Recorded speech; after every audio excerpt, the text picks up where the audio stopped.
But if the police are like, Elise, how do you know if this is your brother? And she's like, okay, let me whatever.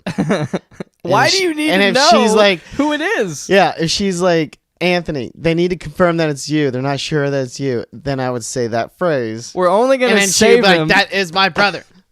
So there's a phrase that I can tell my sister. Just that's the moral.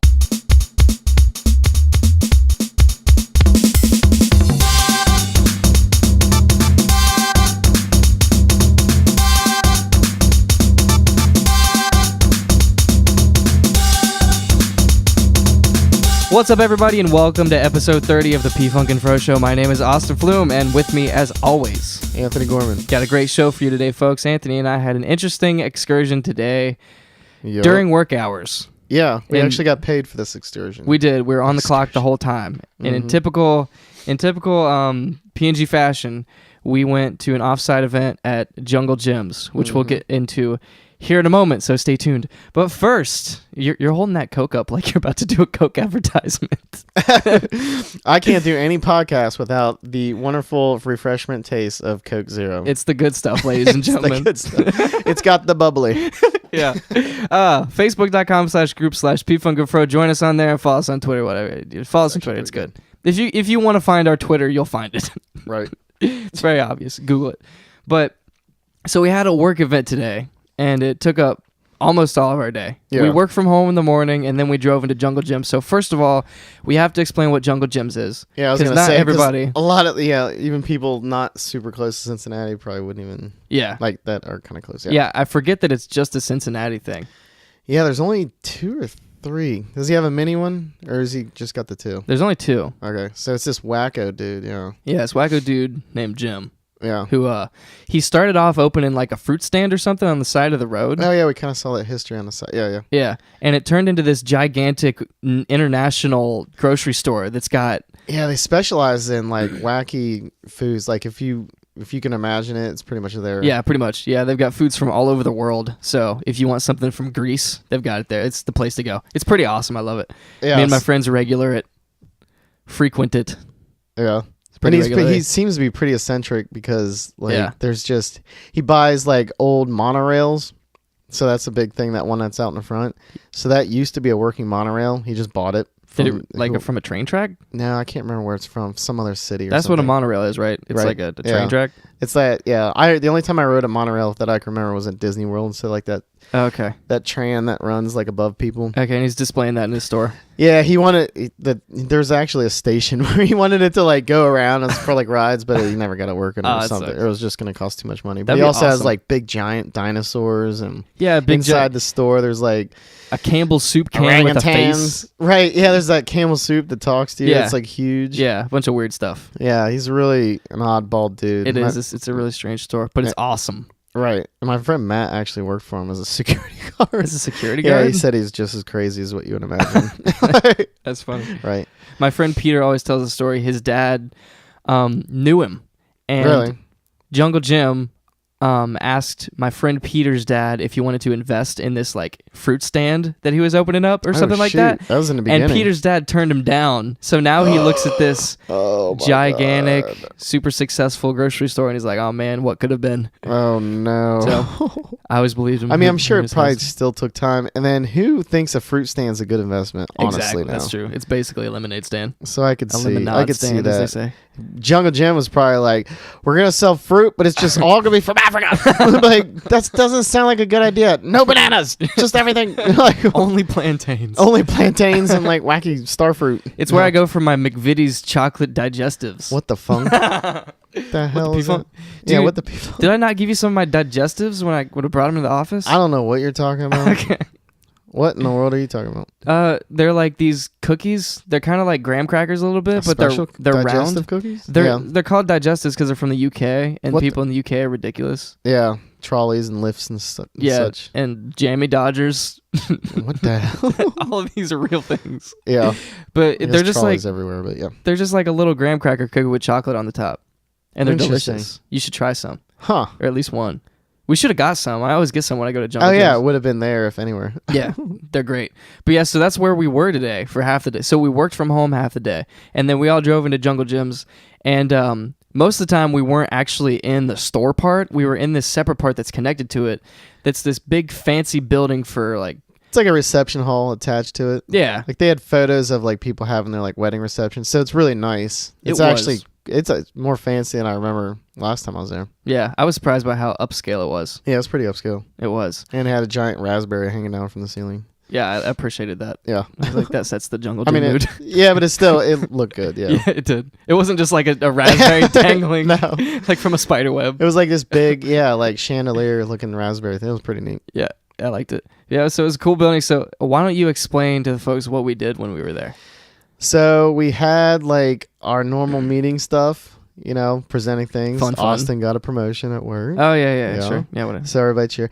And then the first thing we had to do was a scavenger hunt through the entire store. So we're kind of like, not only does Jungle Gyms have like wacky stuff everywhere and like food like is very from around the world, but it's also a massive store. It's gigantic. It's almost like a maze-ish. Like you'd probably have to shop there consistently for like 2 months to like maybe a month, like once a week, just to like figure out like a routine. Almost. Yeah. Like I don't think they change it up that often. That's not the issue. It's just it's laid out in such a wacky, it's just crazy huge. It is crazy, yeah. But it's not like big square huge. It's like I V can't remember. Shape. Yeah, it's like a V with like some wacky offshoots tangents and stuff. Yeah. If you haven't been there many times, it takes a few trips to kind of get your bearings and remember where stuff is. Right. Yeah. Yeah. So people, if it's your first time, I can see you getting lost in there. Oh yeah. And I go like maybe 2 or 3 times a year, and I'm still like, I kind of have a general idea, but not exactly. Everything's like, I think it's this way. Yeah. It's a pretty awesome place though. I think it's pretty cool. Yeah. I love it. It's so cool. I go there with my friends every once in a while. Like every couple months we'll head up. Like, it's been a while since we went to Jungle Gyms. It's kind of like a mall type, like where you can just walk around. Yeah. And like just point and talk about things. See and, the like, weird stuff. Yeah.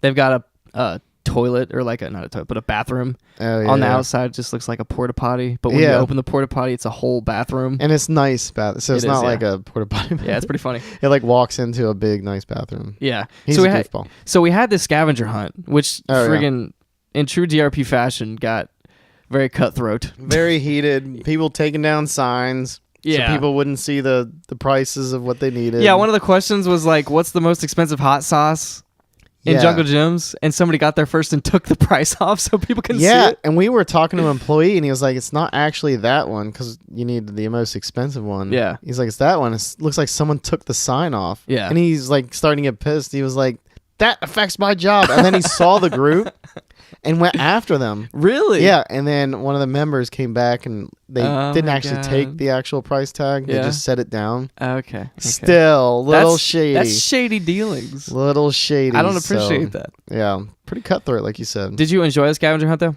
Yeah, this is actually my second time doing it. They did this a few years ago, right? This was about 4 years ago. Okay, yeah. Back when the old guard was still there before I got there. But it was still just as fun as last time, and I obviously can't remember the answers from 4 years ago. I see. And I think they changed it up a little bit. Like 1/3 of them didn't even sound familiar at all. Really? The questions? Yeah. Okay. Some of them did sound familiar, like the most expensive ham. Okay. And things like that. Interesting. I see. Yeah. Most of the time I was basically just like, because we got broken into groups of 6 or 7 people or whatever. Yeah. And I got down there late because I was doing work stuff or whatever. Right. So when I finally said whatever twice in the past. Oh no. Yeah. I'm trying to think. But when I finally got down there, I found my group, and one of the guys was like, okay, I've got the second sheet. We're looking for all these questions. So we walked off and we found all the questions that we were looking for. Yeah. And we're like, okay, well, time to find our group now. And we couldn't find the rest of our group. So I was basically just like, yo, dude, have you ever been here before? And he's like, no. So I was like, all right, let me show you around. Let me show you all the cool this stuff. Is a customer? This is Brian. Brian from work. Shout out to Brian from work. Yeah. So I just basically hung out with Brian for a while while we just like walked around and looked for our, look for our team. It was cool. Which is like, I mean, the scavenger hunt was fun, but really, I would rather just hang out and talk and like walk around the store. Honestly, yeah. We'll talk more about that later, but So it was fun. But anyway, so we did that. 2 groups won or whatever. Yeah, this whatever. They won some candy. Scavenger hunt. Big deal. Yeah. So what happened after that? Because what happened after that was, I feel like, a much more interesting activity than the scavenger. So we also did this 4 years ago, and it's just as exciting. But we had to put together a little soapbox derby car made only from a select little bin of vegetables that was in there. Real vegetables. Yeah. And the main body of the car was an eggplant. So if you can picture that. So eggplant is like the fuselage or whatever you would call that in relation to a soapbox derby car. Yeah. So that was like the main cart part, and then you had these wheels that you could puncture through, and then all these other things, and it had to be under 2 pounds, and you had to use 11 vegetables for the car. So it was pretty interesting. And then they have a ramp that basically has 3 lanes that you can race 3 at a time. Yeah. And it got real heated. Just keep in mind, we're still getting paid while this is happening. Yeah. But it's kind of like a good team building thing. Sure. Everybody gets excited. Sure. Everybody does get inside, yeah. And it's Jungle Gyms-esque with the whole vegetable thing. It fits the theme, yeah. Right. And and P&G seems to hire very aggressive, very competitive people. Yeah, so continue. Go ahead and continue to explain how it panned out, and then we'll talk about that.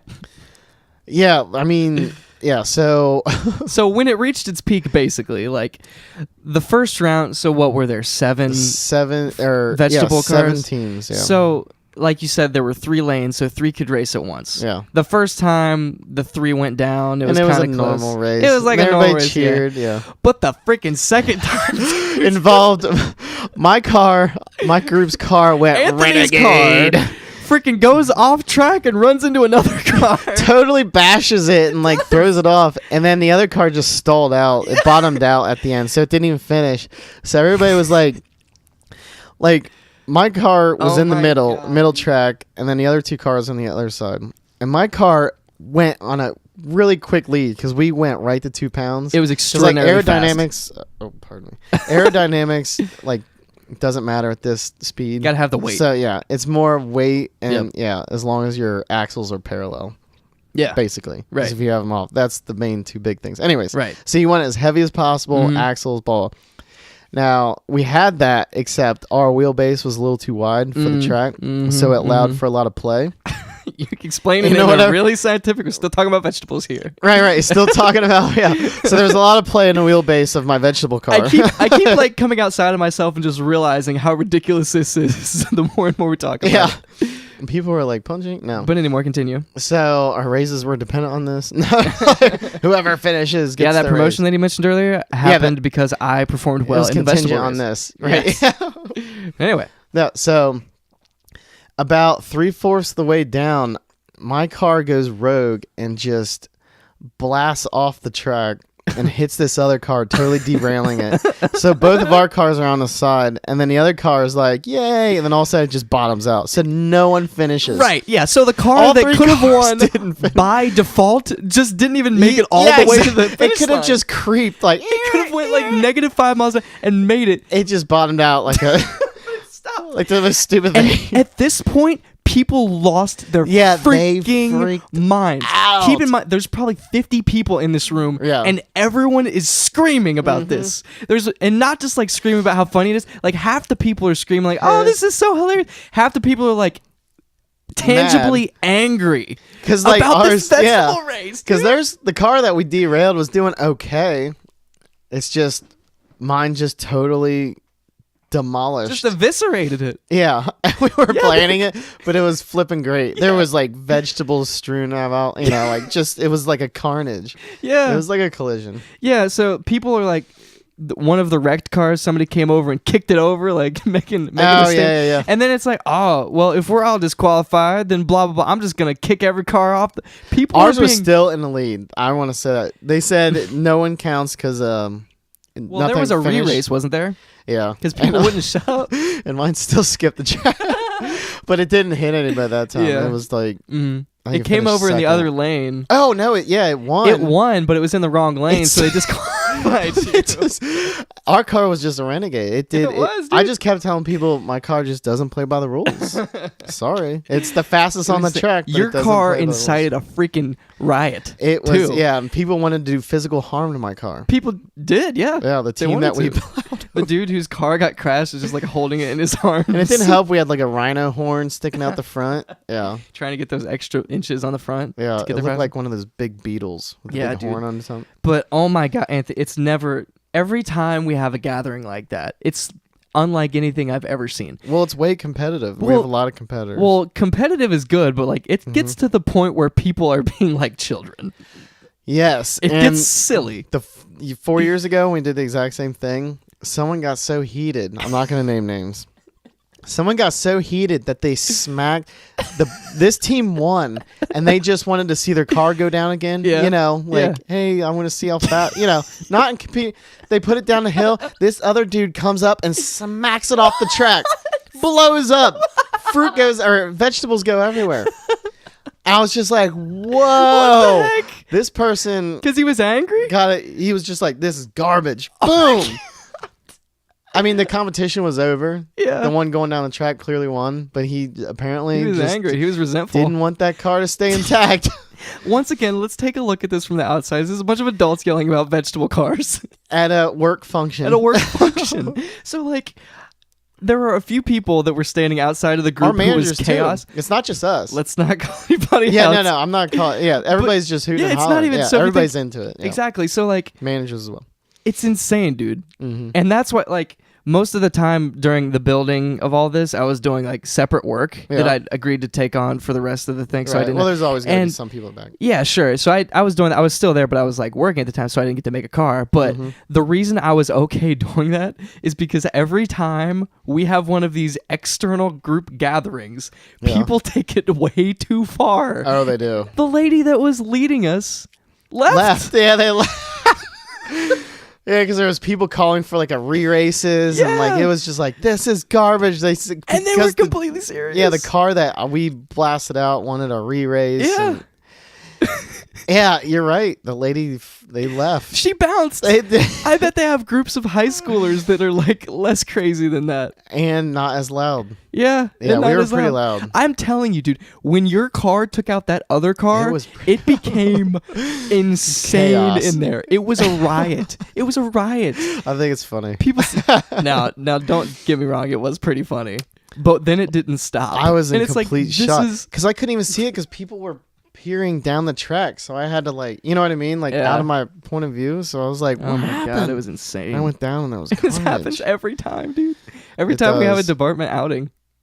Yeah, and I mean, it goes along with people were sabotaging other groups because they got to the scavenger hunt thing first. Like what? Yeah, we are all part of the same department. I know, it's crazy. Stuff like that wears me out more than any other work day, though. I tell you what. Oh yeah, like when we went to the zoo and we did the same kind of competitive stuff. I wasn't there for that one. I can't. Oh, you dodged a bullet. It was that's what I heard. I came out of that zoo just friggin' exhausted. Yeah, it's a lot of walking, but well, not mentally exhausted. I mean, we were sitting the whole time.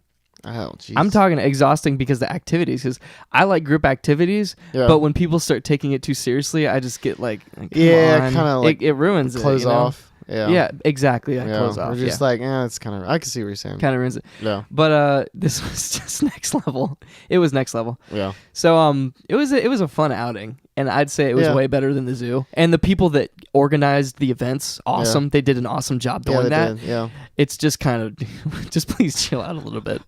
Please chill out a bit. I don't think it's ever gonna happen. There's no excuse for that. You're like adults. Yeah, but I don't think it's ever gonna happen. It's not going to. And I'm not holding any solace that it will. Yeah. But come on. But yeah, so that was our Jungle Gyms trip. And then after all the events were over, everybody left, and Anthony and I walked around Jungle Gyms for a bit. Danielle, if you're listening, I expected to go home, but then changed my mind. Oh, yeah. So that's what happened. So me and Anthony walked around Jungle Gyms for a bit and just looked, and Anthony did some shopping. And I had to go to deli. It was pretty exciting. Met up with Bobby, our friend Bobby, who just happened to be walking around. Yeah. Chilled with him for a while. And that was pretty much the end of the day. So it was a very interesting work day. Yeah. Quote unquote work. It went by pretty fast because of all that. It did go pretty fast, yeah. When you're in the heat of the moment and people are freaking out because an eggplant destroyed another eggplant. Time tends to go by. I bet people quickly. have that on video. Oh, yeah, people definitely do. Yeah, we'll have to post that, or at least maybe link to it if they post it on Facebook. Have you ever done anything else like that, like putting together boxcars or anything? I feel like if people are listeners to this podcast, they would assume you were a Boy Scout at one point because you like going into the woods and stuff. Yeah. Yeah, definitely wasn't a Boy Scout. I did like the YMCA camp and things like that. I'm trying to think. There's one where you build like a paper tower out of paper, but the only like Triumph story I have of that is at high school. But we've done that at P&G. Let's see. Paper There's all tower? sorts of where you get one piece of copy paper and like a piece of tape, like a long string of tape, and you have to build the tallest tower. Oh, gotcha. And the last time we did it at P&G, I think was at like Don Pablo's, and we only had I was there for 15 minutes to build it, so that's not enough time. Yeah. In high school, my best friend Tom and I had like an hour. Still haven't met Tom. What? I know. Oh my god! I know. I've known you for 2 years. I still haven't met Tom. Okay, I'll have to somehow try to work that in. All right. So that's gonna be a tricky one. Okay. So I'm guest on the podcast because he hates people named Austin. No, I'm just. He has one stipulation. No, I get that a lot. Don't worry. Kidding. It's a terrible name. He hates people that's name starts with A. Wait, my name starts with A. Oh no. No. So I think in physics class, Tom and I we had an hour. And I was just like, I got like in the zone. I was like, Tom, we're going to mimic a cell phone tower. Because when in doubt, do what, you know, structures are proven, whatever. Learn from our past. And with paper, you know, you're not going to make a circle for like, you know, because it's a strong, whatever.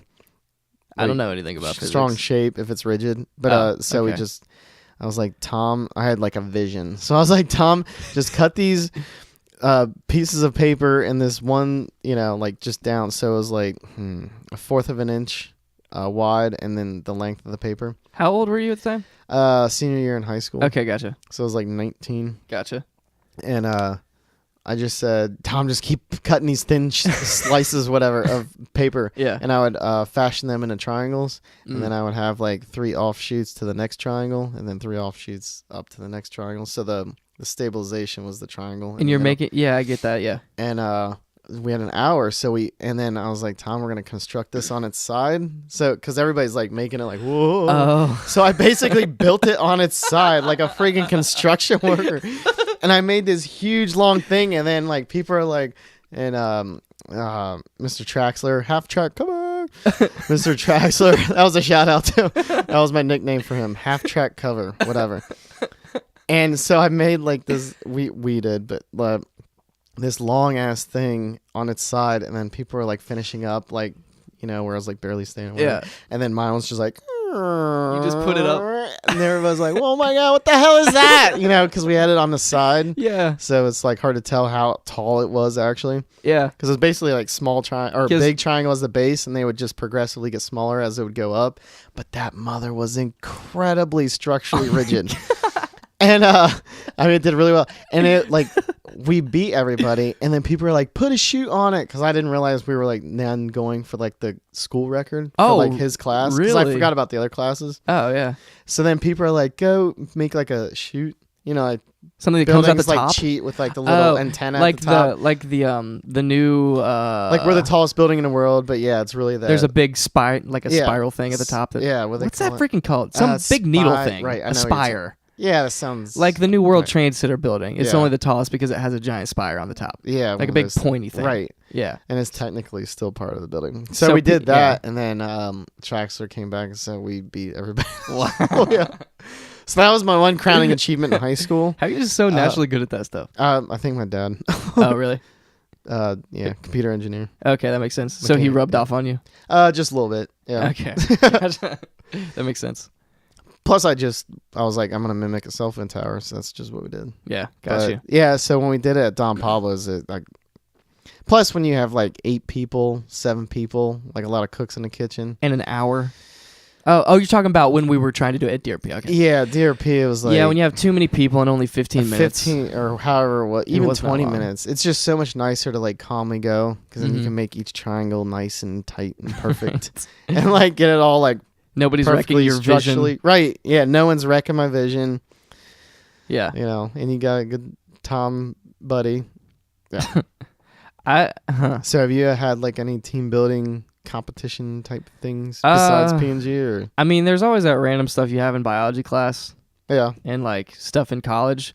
I'm trying to think of just weird like things like that I've done in the past. I mean, the closest thing that I can see is when I was in 4-H, we had this week where we all went in one day and did random stupid crap like that. And I've never been super into stuff like that. Yeah, I'm usually like competitive, like build a super tall tower. I'm just like, I can't immediately think of a way to make the tallest tower, so I'm just not gonna try. I'm not gonna care. I don't really care about that.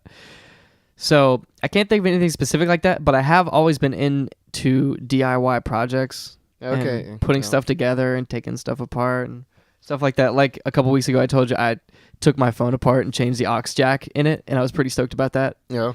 And it works now, so I was pretty excited. Oh wow, yeah, that's a big fix. Yeah, and there was one time I took my TV apart and I accidentally shocked myself because the capacitor still had energy in it. Yeah, or it wasn't plugged in still. Hopefully. Oh no, that's what it was. Yeah, I was gonna say the capacitor was draining. Like, because I told you about that and you were really disappointed because you're like, Austin, what are you doing messing around with the TV when it's plugged in? I know, I was disappointed. But that's just And then you wagged your finger at me. But I think that was just because my dad always said, if you ever work in your car, the electrical part of the car, take the battery out, because that can be be lethal. Yeah, on a car, yeah. And even on a TV, it didn't feel nice. Well, yeah, I mean, you're supposed to do it with everything. Unplugged. But yeah, cars for some reason scare me. Houses especially. Like houses, oh my god, Oh, because that stuff. Whew. Yeah, my dad does that kind of stuff, wires houses. Yeah, Tom does. He used to be an electrician, so like really? He would come over and like. What is Tom? I'm really interested in Tom now. Yeah, Tom's a handyman. Yeah, him and I can build some shit. That's pretty cool.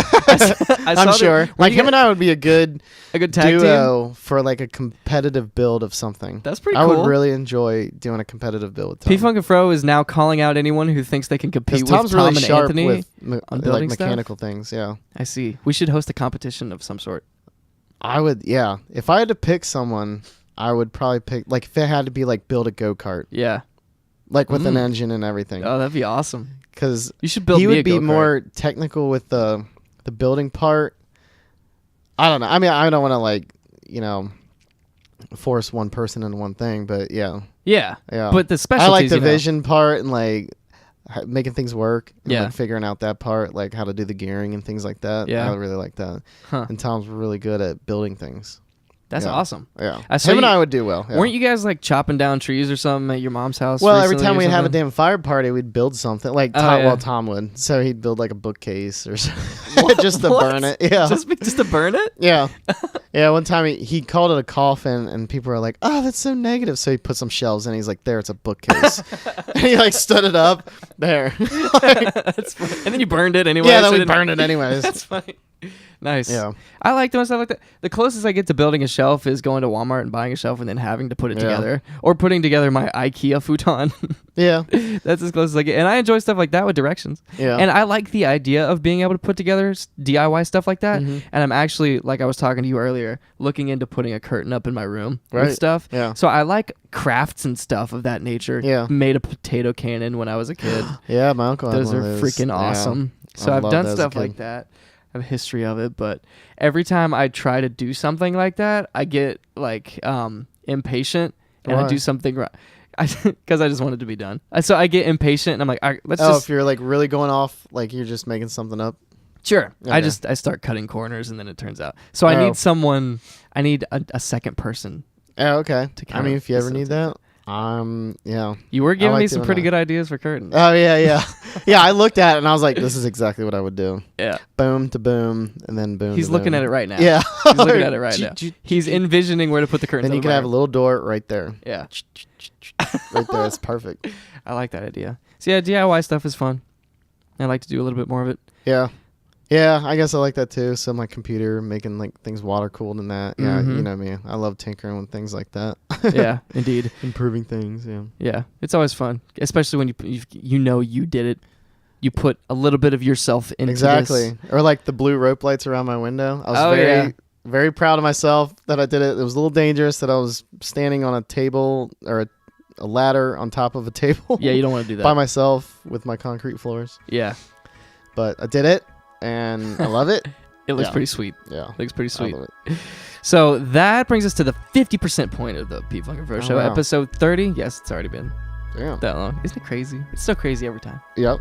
We're going to take a quick break and we're going to be right back. So stay tuned.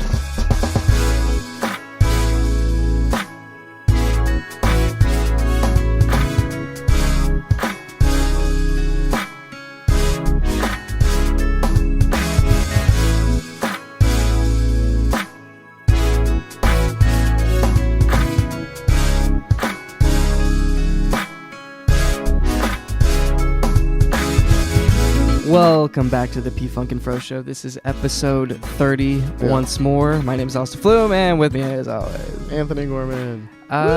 So I was on a roof recently, bro. What? So was I, actually. What? Yeah, of my building. Oh, yeah, okay. This was for a different reason, though. Oh, okay. Yeah. So this was because there was something broken on the house. Oh, of this house? Not this house. Oh, what the hell? But Forrest was on the roof of this house recently fixing that too. Oh my God. That's not what we're talking about though. Yeah. So this weekend, I went back home to Indiana. Okay. And primary goal was to help my dad fix the siding on the house. Yeah. Because Indiana had this insane hailstorm recently with baseball-sized hail. Oh, shoot. That ripped holes in the siding. Jesus. Yeah, baseball size. Yeah. And tore up the roof on the house. So, is this when the tree uprooted and everything? This is, yeah. If you look on my Facebook, it's when the tree in my front yard fell over. It's that same store. Yeah. Okay. Wow. Storm. Yeah, that must have been a monster storm. It must have been, but it didn't hit us in Ohio, really. No, yeah, storms like that with hail seem to be like real hit and miss. It's weird. This one was a freaking hit. You sunk my battle house. Yeah. So went back home to help with that. This is the second weekend I think I've done that. And yeah. It was like surprisingly nice. Just to be home? Well, not just to be home, but because we work at desk jobs and stuff. Oh, yeah. And I don't, like we were talking earlier, it's fun to do projects and stuff. Yeah. So getting up on the roof and helping put the roof back on, doing just a bunch of odds and ends stuff. Outdoor stuff. It was kind of cool. And things. Yeah. It's kind of cool at first. So we did that on Friday night, I think. Or sorry, Friday night or Saturday night. Helped get the roof back on, taking off siding, putting siding back on. It was different. It's really different. Yeah. And I feel like those skills are helpful in the long run. Because one of my favorite sayings that I heard recently is, if you get better at anything, you get better at everything. Oh, like in okay, yeah. Meaning that, like, if you build up a skill set, you can take general life lessons away from that and interpret them to help you in other aspects like of life troubleshooting and things, exactly. A lot of things are more related than you think. I see what you're saying. Yeah. It's kind of how I attribute like playing video games a lot when I was younger. Right. People might roll their eyes at that, but I feel like growing up on video games helped me with my problem solving skills and multitasking, project management and stuff like that, because quest logs and keeping track of all these different things. Well, I think like even spatial awareness. So when I go into like buildings and things and I do like multiple turns or whatever, after playing video games, I don't know if it's because I'm older or whatever, but I feel like I have like a mini map, like I'm mapping myself out, because in video games you have to find your way back to a lot of things, or like it's just you become way more like spatially aware. Alert. I feel like of everything of around where you. you've been and where you're going, and like you build like a mental map, if you will, like in your brain. Yeah, because we were blessed just playing Tomb Raider, and the first thing you do when you get into a room in Tomb Raider is look around and see if there's anything you could pick up, and you remember like what the room looks like. Yeah. So because a lot of games back in the day were like you had to like remember, like Diablo, even though it was like third person looking down. Yeah. You still had to remember what things look like, and like because you didn't have like street names and things like that, so you had to remember what things look like. Yeah. But when we snuck into the basement the first time, it was kind of like that. Yeah. So like I kind of like was mapping it in my brain, and you know how like the map, like it's dark. Yeah. And as you go, it like opens up. Like the fog of war. Yeah, the fog of war lifts up, and it's just now permanently on your map of where you've been. Yeah. That's kind of what happens to me in real life. Mm-hmm. You update your maps as you explore. Right. Yeah. And I figured, like, I always kind of was calculating. I realized where I was in relation to the building and where my room was. Yeah. So I had those like points of like understanding where we entered and where we. Right. I think my brain just automatically. It's like it calculates uncanny. Because like we get there, I'm like, oh, I know exactly which way to go. Yep. I know to get back. Yeah. Yep. Sam, I know exactly what you mean. And like when we went into the basement, it was like, this is like a Resident Evil game. Yeah. It was very horror video game-esque. It was. Like, the sense of adventure that I have, and just the thirst to go explore things. And discover. Yeah. I think that stems directly from video games, I think. Yeah. Or maybe at least in part. In part. I can see that, yeah. Because, a little bit's got to be just there already. But I think a big part, especially playing giant open world games, Yeah, a lot of it is exploring and discovering things and crafting and things like that. And it's not just video games. I feel like it's really any form of explorative medium. Oh yeah, like if you read a lot of books. Yeah. Oh right. Or watch a lot of movies with exploration in them and stuff. Yeah. That's why, like I said, if you get better at anything, you get better at anything. And so really, that makes sense. As long as you're just not sitting there staring at a wall. Yeah, but what happens if staring at a wall is like, you're really good at it? So then you have to, you're at a wall staring competition or something? Yeah, someone's like, I can stare at that wall better than you. Like, I don't think you understand how many hours I have into this. But you're about to get blown away. Johnson, we need to know which paint chip moved since last week. I'll tell you every paint chip that moved since I worked here. Centimeter 35 by 562. The wall's like, you sunk my battleship. Yeah, like, damn it. You beat the wall. Yeah. So yeah, that's why I like doing stuff like getting on the roof and helping fix it. By the end, candidly, it's fun to do that for a while, but it did start getting to me, and it did start reminding me. You wouldn't want to do it for a living or something. Yeah, but it's a nice escape for a little bit. Yeah. It kind of reminded me why my last job started to wear on me so much. Okay. Because stuff like that, I enjoy it. And especially when I have no expectations for myself, it's like, all right, I'm not good at this. I'm going to go in and I'm going to do whatever. Yeah. If I help at all, it's like a huge deal. Mm-hmm. But then stuff starts not working and I get frustrated. It's like, I'm just done. I'm just done. Yeah, my thing is just, I don't know. I like being outside and stuff, but I don't like being tied down to like a labor type thing. Because I did landscaping for like one spring break when I was a kid. And the pay was like extremely, Did you really? High. Yeah, it was for my spring break. So my entire spring break, I did landscaping for like 6 days. But by the end of it, it was just like, I'm done with this. But landscaping is pretty hard on the body. What is landscaping? I feel like I've heard landscaping so many times in my life, but never actually known what it meant. So landscaping is a lot of like mulching and edging and like weeding. So it's basically making a crappy garden that's been non-touched at a business or a residence for a year or a half year usually. Making it look nice? Yep. Okay. So you're basically like weeding, mulching, and edging is just terrible.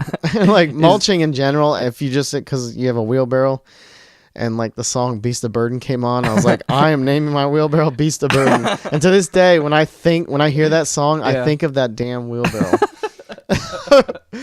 That's funny. I think it was orange or green. I can't remember. Dang. But yeah. How did you get a job landscaping? Someone I went to grade school with, his dad had a landscaping company, and he was just asking parents, of kids or whatever. Okay. And you just jumped onto that? Yeah, it was kind of under the table payment, so there was no taxes. It was straight up cash. That's and as a kid, best. I think I got paid $400. It was crazy for 1 week. God. So back then, $400 straight up cash was console. A lot for even just like, maybe it was even 5 days of work. I don't know. It was a lot of money back then. My increments of cash still, like, whenever I get a paycheck, I'm like, how many video games is this? Oh my God. How many divided by 60s? Yeah, it's like my birthday, I get $120. I'm like, this is 2 full video games. Yeah, I guess I haven't really thought of that in that way in a while. Just because now it's like, 400? How much does rent go into this? That's like, true. Yeah, that's true. like, yeah. But you say 400, and I'm like, that's a console. Yeah. I still kind of think of that. Yeah, it's funny. Yeah. I never have like my overtime I had today, I'm like, that's like a bottle of wine. Exactly. Yeah. Yeah, but it sounds kind of like you getting your job at that landscape thing kind of reminds me of how I got my job at the steel mill. Okay. Through family. Yeah, through family. Mm-hmm. So my uncle worked there, and I graduated high school, and they do this summer intern program at the steel mill where they just hire the children of the people that work there, and they can go and make money over the summer to pay for their college. And my dad didn't work there, but my uncle did. Okay. And usually that doesn't work, but I put in my application and gave it a shot, and they ended up hiring me. Wow. Which was good for me. Yeah. And, I don't know, I wasn't bad at it. But because I had what did the job entail? Like, was it manual labor? It's such a weird job to explain. Yeah. But I think the way that I used to explain it was just we did the stuff that nobody else wanted to do. Okay. Around the steel mill, like the little odd jobs. Yeah. Right. Okay. So it was a lot of painting. So a lot of painting. I remember the first big project, or maybe not the first big project, but one of the first big projects that we worked on was 5S was a big thing around the steel mill. So everything having a spot. Oh, right. So we had to go around and paint yellow squares around the steel mill. Oh, Jesus. Around like items? Well, it was in front of the electrical boxes or something, so people wouldn't sit something in front of the electrical boxes. See.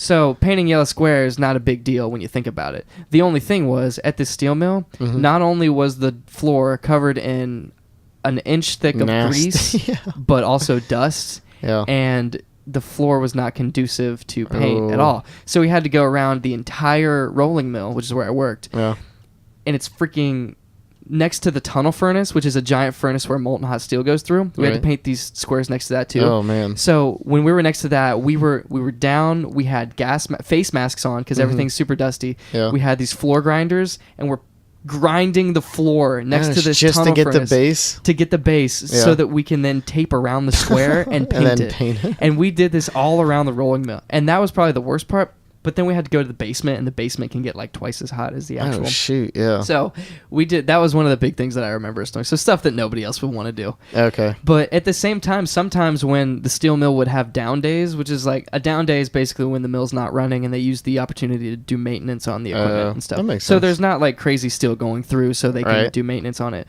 Down days are always horrible because you got a lot of people watching, or the work the work entailed in a down day was just extra hard work. Because bigger projects. Yeah, just the stuff that you had to do was always just a lot worse. So on down days, we would end up helping the guys actually do the maintenance and double check all the stuff, and we had to make sure that everything was locked out. So oh my God, this is coming back. I forgot about all this. But we had like everybody carried around locks with them, so that whenever you needed to access a machine, you could go down to the lever that turned it off and on, turn it off and lock it, and put your lock on it with your key so that nobody else could turn it on.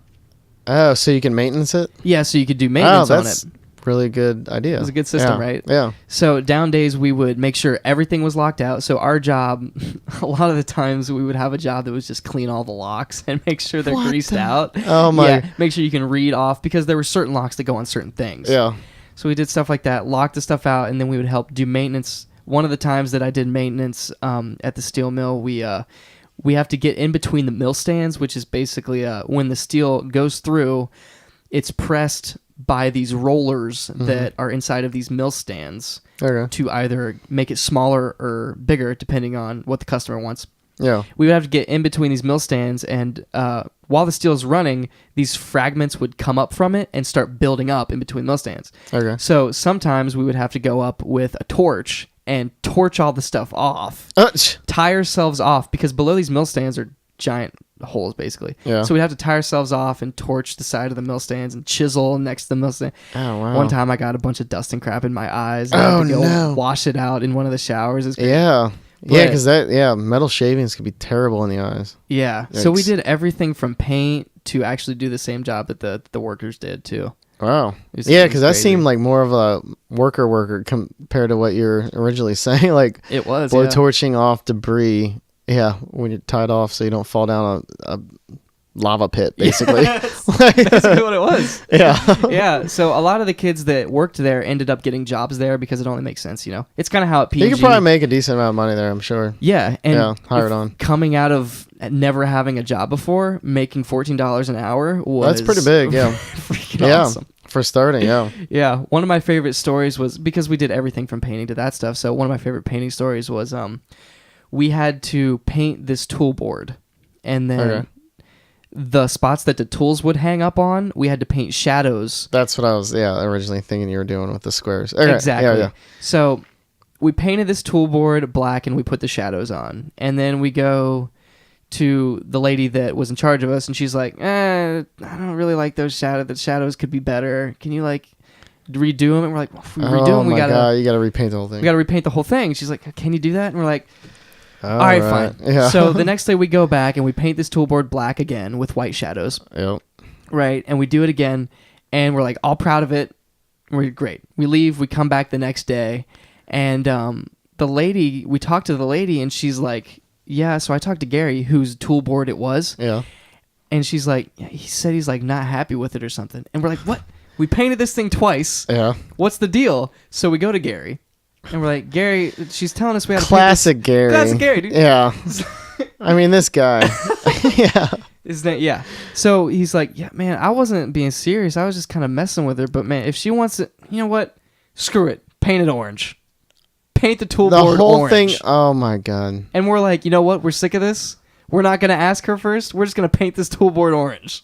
That's not classic at all. Now he just threw. Yeah. And we're so like angry and fed up with everyone involved that we're like, we know they probably don't want us to paint this tool board orange, but we're gonna freaking do it anyway because he told us to, and like throw our hands up in the air if they come back down. Oh my god. So we paint these, and we're like, well, Gary, what color do you want the shadows to be? And he's like, make them green. And he's like, you know what?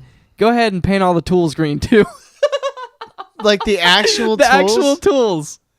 So we're like, Gary's starting to sound like a crazy guy. He's kind of a renegade. Was he on acid or something? No, like, he's just crazy. I want to see the tools dance. Well, his name's Gary Green.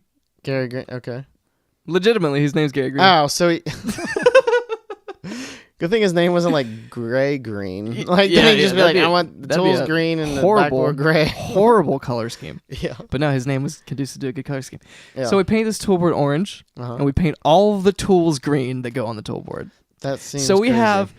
It looked so good, though, Anthony. This toolboard looks so good. Picture, yeah. And I went back in to the office to talk to the lady who ran us or whatever. Yeah. And she's like, oh, did you talk to Gary? And we're like, yep. She's like, start painting that board again? And I was like, yep.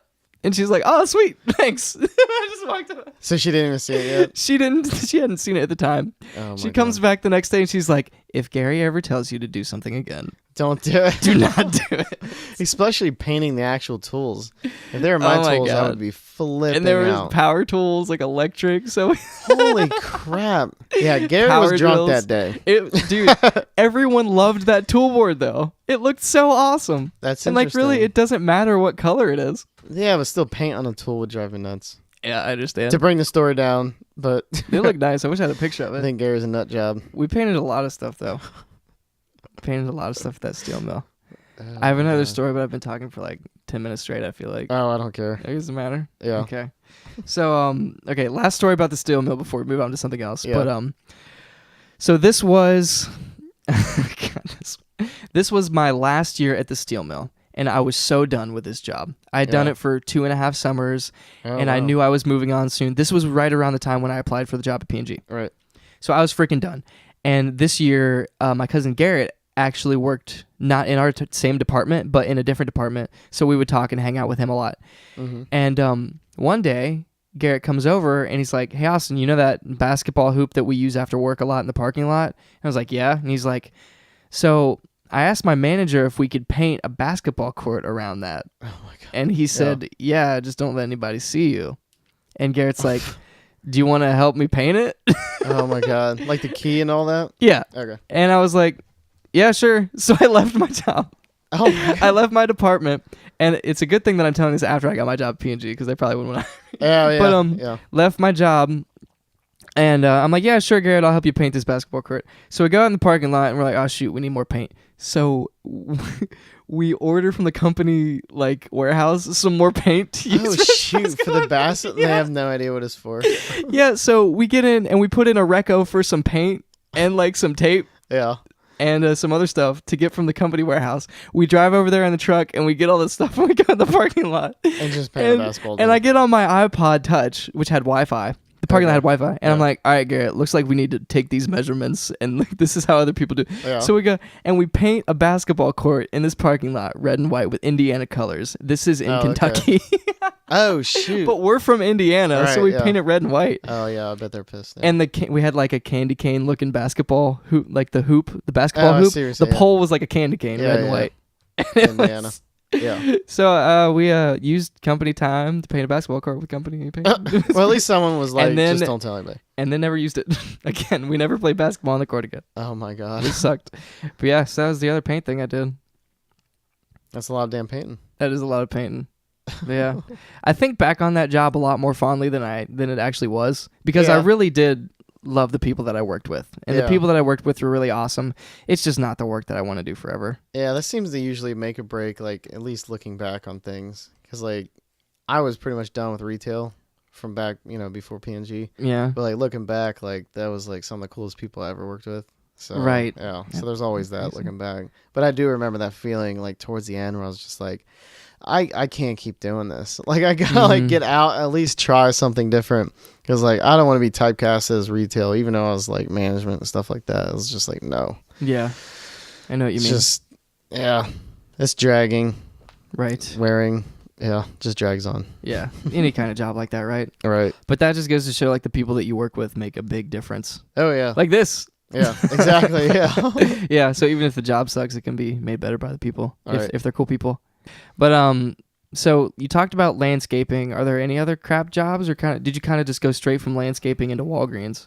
I only did landscaping on that one spring break, but my first job was like pushing carts at Kroger at really? 15 and a half, like the legal limit of age. Yeah, that was to save up for a car or whatever. Okay, gotcha. But yeah, when I went in, I got promoted, air quotes, to cashier. I instantly wanted to go back to pushing carts. Really? Just because at least you could be outside on your own terms and get carts. Yeah.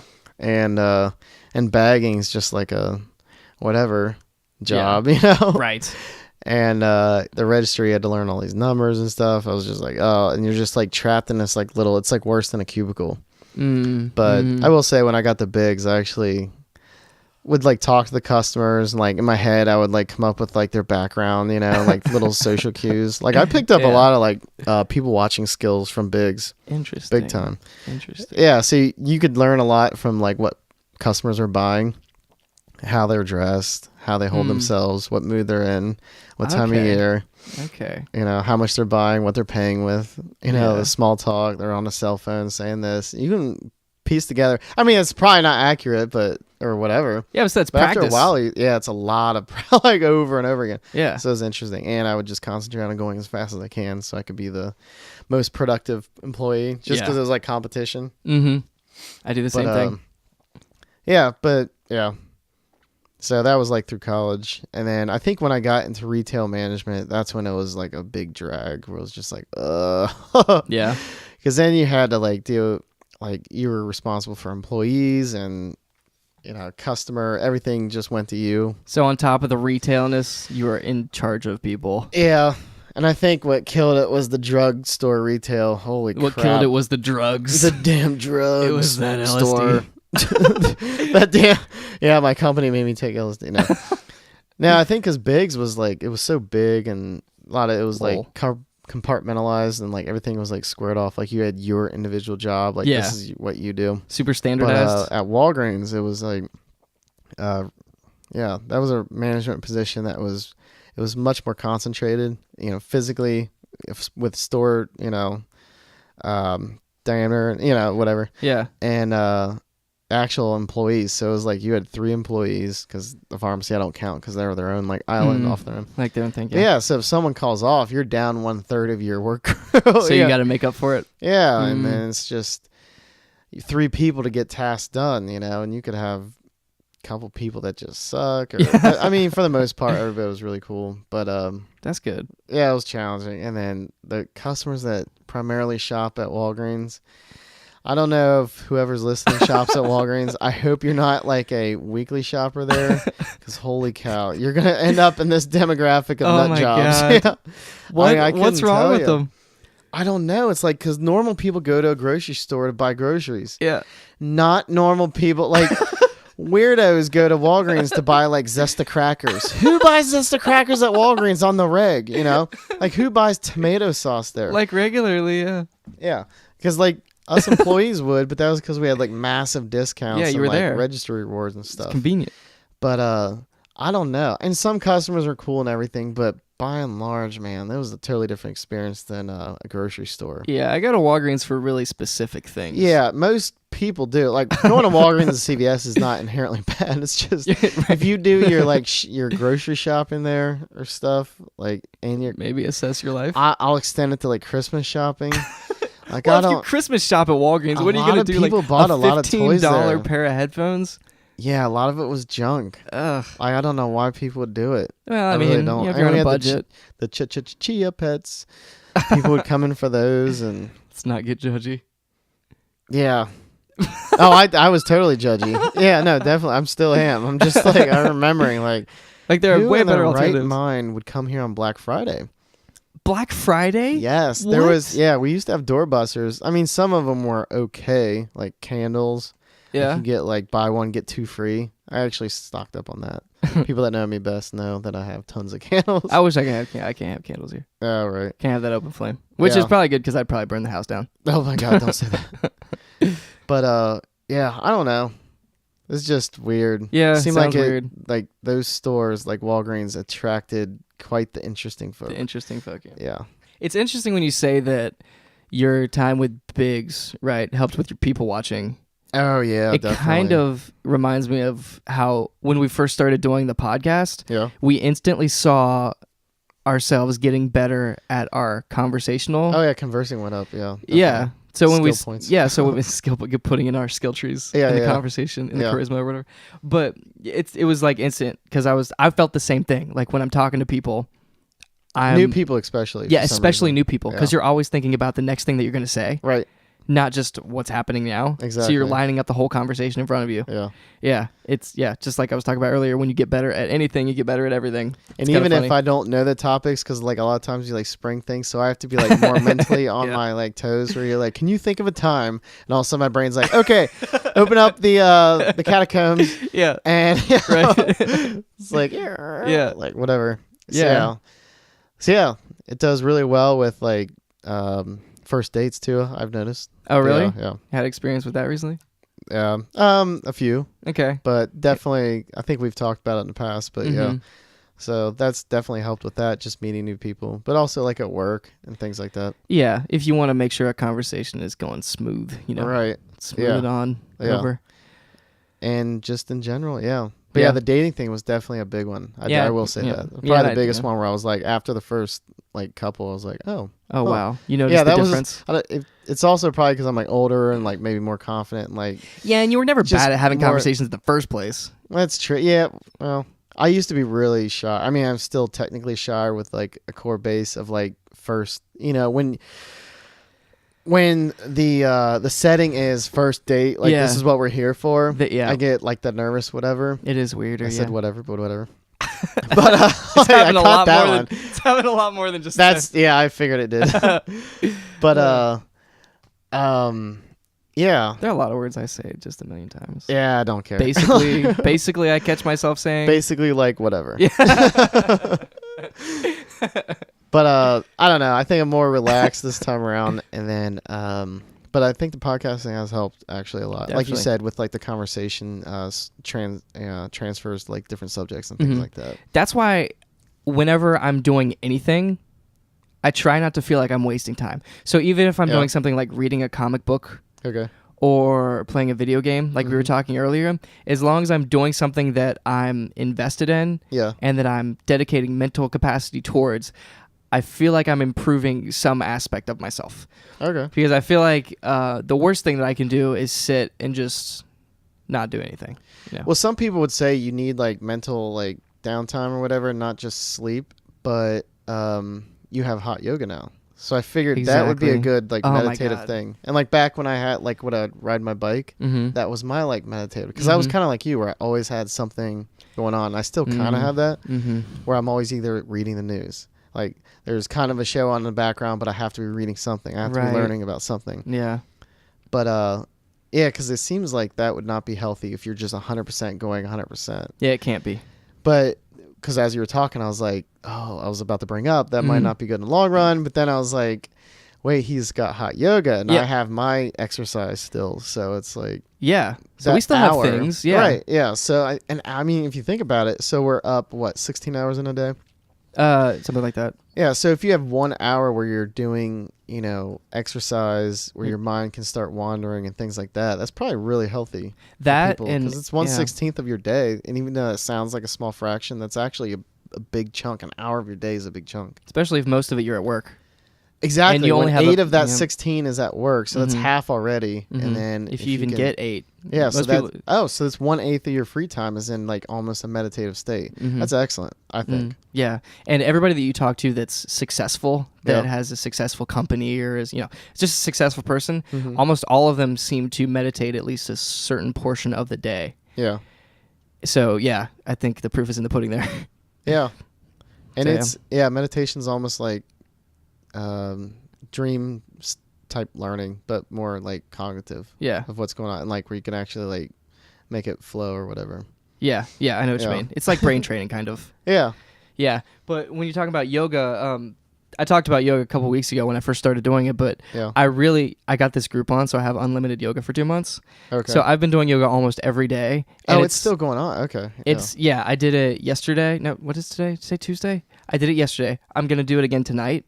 Oh, well. And I try to do it every weekday unless I have other plans because, life happens. But literally one of the best things I've ever started doing. Damn. In my entire life, I'm telling you. Because I had the issue where I get so mentally involved with work and get tied up at work with work things. You mentioned it, yeah. I come home and I can't turn that part of my brain off. So it's just constantly dwelling on me. And I get really high-strung and antsy, and it affects my home life. So, yoga seems like the perfect antidote. Dude, having yoga, just having a place to go where for an hour, all my senses are taken up by one thing, all of them, including it's hot. Yeah. I'm physically exerting. Yeah. Physically exerting myself. The exertion. And so I'm not concentrated on anything but what I'm doing. And then when I come out of there, it's chilly outside, so the cool air is calming my body, and I have the windows down, and I put on some like calm music. Yeah. And I drive home, and when I get home, I feel so good, Anthony. I'm telling you. I can only imagine with the hot yoga part. Yeah. Not even just physically, but also mentally. Yeah. So. Oh yeah, definitely. I mean, I am like kind of in my mind as you were talking, like relating it to my like bike thing. Right. Yeah. It's the same exact thing. It's just getting started. After a while, it was just like, this is what I do now, you know? So that wasn't the problem. But like, if there's ever a moment where it's just like, oh my God, I gotta, like some days I'll admit it. Like I'll get on the bike and be like, because I'm doing my normal thing, and be like 26 miles, or I'll look down at my Google thing as it tracks, where I'm like 1/8 the way through, and I'm just like, oh geez, But then by the time you get to that halfway mark and you're just like cruising, when you get back, you're like, there's so many times I would audibly say out loud to myself, like, I flipping love exercise. Like, because that's just, you feel better, you sleep better. It's like, takes care of stress much more better in your life. Night and day. Yeah. It's night and day. And like you're saying, when I'm in it, sometimes it's so hard. I'm like, why am I doing this? Right. But every time at the end, I'm like, it's totally worth it. And when you do yoga, one of the things that they do, one of the things that the instructor does is at the end, they're like, now thank yourself for taking the time to do yoga today. Yeah, because yoga is still kind of that wishy-washy, like woo-woo stuff, but not really. It works. It so works. What do they say? Some like hippie yoga people namaste, or what is it? Namaste. Every time. And I'm like, every time I'm way into it, like, namaste, thank you so much. Oh, you do say, because Joe Rogan said that too, and like just his like guest was like, tell me you don't say it, bro. Because it was like another like bro dude or whatever. Yeah. And he was like, I'm sorry to say it, but I say the namaste. You don't get it. You don't get it. He kind of alluded to that. Yeah. So that's funny that you said that, because I like heard that like a month ago, where it's like, bro, tell me you don't say that woo-woo stuff. Tell me you don't say it. And he's like, I don't care. I say it. Because at the end, 100%. It's like... it's like you just went through something. Went through like a mental cleanse. I might have to try it. We'll see. I'll start thinking about it. Let's do it tonight. No. Come on. No. They have yoga mats. Oh my God. You can borrow my clothes. It does seem like something I would want to try, but at 7 o'clock right now, no. Yeah, you'll be awake the rest of the night. I would have to mentally get into it. Yeah, you got to calm down, because that's the other thing is I have so much that I want to do. Yeah. That by 8 o'clock or by 5 o'clock even, usually I'm mega tired. Right. So what I do now is I come home from work, I do a lot of stuff, and then at 8 I do yoga. And I have enough energy to stay up until like 2 a.m. Wow. So I can keep doing stuff. Yeah. And then I wake up in the morning extraordinarily refreshed because I get so much better sleep now. Yeah. So it's like, it's giving me more time. I invest this 1 hour into yoga. And it's actually, giving me more time to do other stuff. So that's fantastic. Right. I could freaking, I've been talking about yoga so much recently. Everybody's probably sick. Yeah. I'm addicted to it. It's so awesome. No, that's awesome. P-Funkin' Pro Show recommends yoga. It's intriguing to me. And 100%. I'm not just saying that. So I'll start, brainstorming that. Give it a shot. Yeah. And I can stand up straight and put my palms on the floor now. I'm all flexible and stuff. So I want to be able to do this. Being flexible is awesome. Yeah. It is. I will test that. It is. Not quite that flexible, but yeah. Yeah. Well, if you start doing yoga, maybe you'll get there one day. Yeah. I mean, I could, definitely touch my Toes, yeah. Yeah, touch my toes. Yeah. Okay. No, I'm just thinking, how far can I? I'm like, wait, at this point in the stage, how far can I get down? Yeah. Yeah. Just touch. Yep. Yeah. But that brings us to an hour, and that brings us to an hour, Anthony. Oh wow! So I know, always quick. Yeah, always. So that was a fun one. Thank you guys for joining us. We hope you enjoyed this. This has been episode 30 of the P Funk and Fro Show. Woo. If you like that, we're gonna post episodes every Friday, so stay tuned. They usually go up like at midnight. Subscribe on iTunes, on Android. If you got any podcast app on your Android phone, we'll be on there. If we're not, let us know. But we should be on there. Oh yeah, definitely. Yeah, 100%. Join the group, facebook.com/group/pfunkandfro, and make sure you listen next week as well. But until next time, we'll see you later. Later. My question is, why aren't the cops just going to rescue anyone who's stuck in a trunk? Well, we're only going to rescue him if it's Anthony. Well, there's like a specific, I don't know, like Could maybe just let you so out? Here we go. Here's an example. I somehow get a traveling visa to go to North Korea for like some fringe journalist website that I somehow get into. Okay. And I get abducted over there. If you're a fringe journalist website that's looking for editors, please, Anthony is your guy. For whack job journalists that have no experience except for personal writings. I got you a perfect guy. Yeah, me. Anyway. And so if I get like held for captive in North Korea or whatever, and the United States is like communicating with me, and they talk to the family. Now this is complete like this is not gonna happen. But this is an extreme example. That's true. Yeah, they're like, how do we know if Anthony's alive or dead, and this is really him and not just North Korea? Some like North Korean spy or whatever. Then I will say that phrase, say it or type it, whatever, and my sister will be like, "That is my brother." So there's a phrase that we have that she will just know. That reminds me of Arrival, the movie Arrival, for a specific reason. Don't tell me anything about it because I want to see it maybe this week. I'm not. You should see it though. Blah, blah, blah. It looks great. I'm not Amy saying Adams looks like she does good in it too. Yes, she does. Good. She does. But you should see it's great. I saw it in a movie theater. That's what I want to do too.